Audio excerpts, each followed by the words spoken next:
Or to the representative of Indonesia. Madam President, thank you for convening this urgent meeting. With France, Indonesia requested this meeting as a testament of Indonesia's long-standing commitment and continued contribution to peacekeeping operations since 1957. I also thank the briefers, USG Lacroix, ISG Harry, and USG Fletcher. I should also like to thank you, Madam President, for giving me the floor to express the sense of grief, anger, and frustration of over 285 million people of Indonesia. I am sure that this sense of grief, anger, and frustration is widely shared by the people of the world. I am heartened by the pouring of expression of condolences, support, and solidarity from the members of this Council and the wider international community. Let me begin by honoring the memory of the fallen soldiers of peace by calling their names in this august chamber.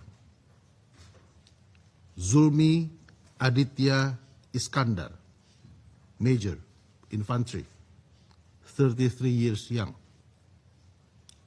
Muhammad Nur Ikhwan, First Sergeant, 25 years young. Fahrizal Ramadan, Corporal, 27 years young.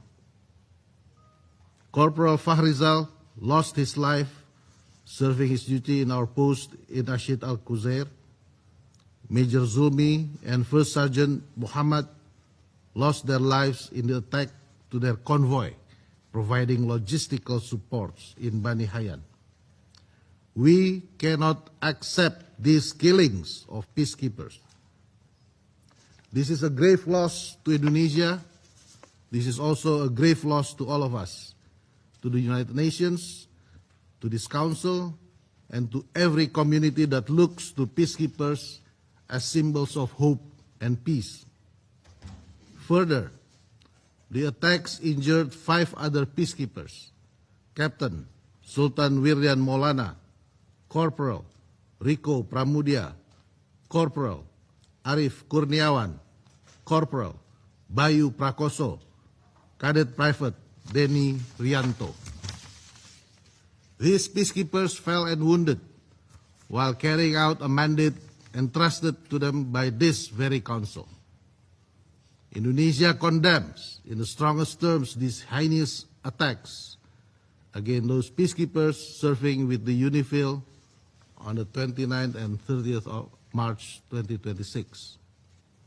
Indonesia urges all relevant actors to ensure the prompt, safe, and dignified repatriation of the remains of the 3 deceased personnel and request the best possible medical treatment and comprehensive care for the 5 injured peacekeepers to ensure their full and swift recovery. Madam President, some detractors have argued that the fallen soldiers were positioned in a zone of active war. But this framing overlooks a fundamental question: who is responsible for creating and sustaining that zone of active hostilities? The current escalation did not arise in vacuum.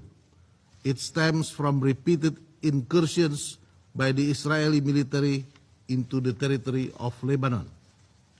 Indonesia strongly condemns Israeli attacks in southern Lebanon, which constitute a serious violation against the sovereignty and territorial integrity of Lebanon.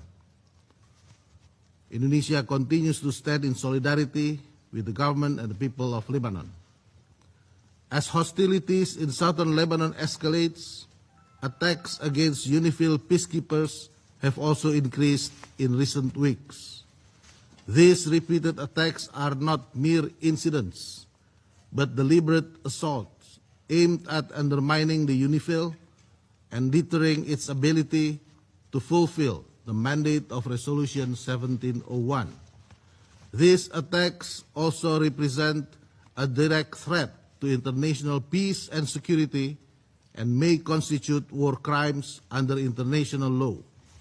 We therefore demand an immediate, thorough, and transparent investigation. Let me be clear. We demand investigation by the United Nations, not excuses from Israel. We demand the Security Council to keep abreast of the investigation and to immediately follow up the results. We demand that the perpetrators must be held legally accountable. Immunity must not become the standard, and attacks against peacekeepers must not be repeated nor tolerated.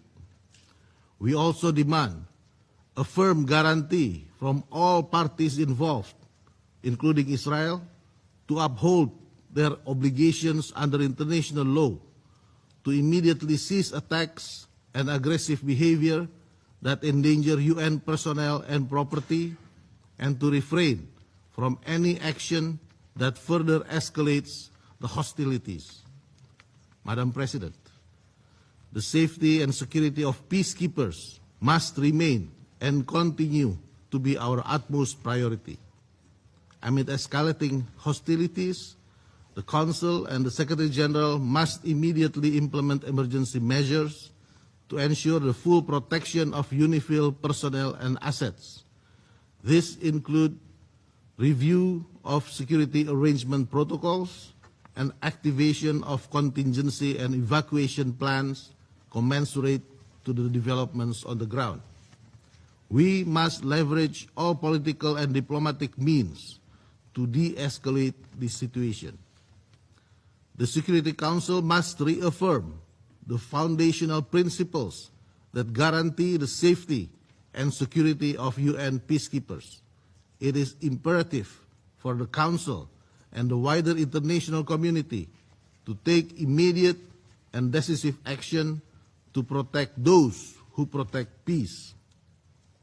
We make these demands in deep reverence for our fallen peacekeepers, to whom Indonesia pays its highest respect for their ultimate sacrifice in the service of international peace and security.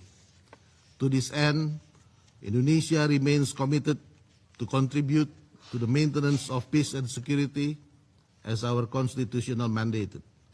Now, we demand the Security Council to act and deliver. Today, the Security Council must speak up with a clear, strong, and unified voice to condemn the attacks against peacekeeping personnel. Today, the Security Council must reaffirm the obligations of all parties to ensure and guarantee the safety and security of peacekeepers.